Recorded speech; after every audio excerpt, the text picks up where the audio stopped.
lời mơ đã liếm nang nong này hụ âm ngài âm thơ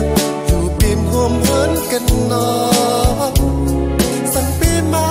ขอคงแก่มันความพามบาง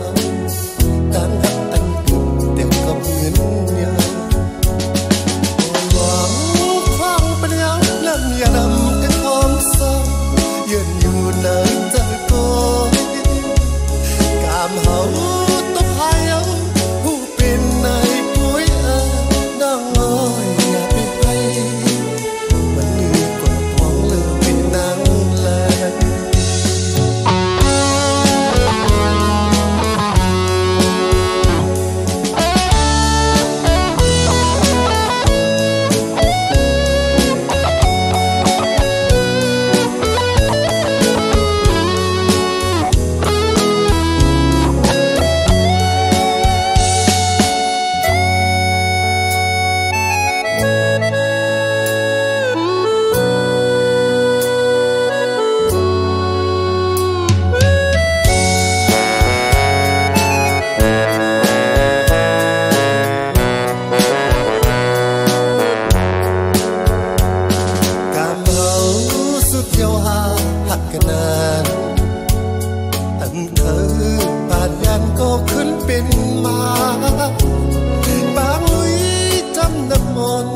น้ำโต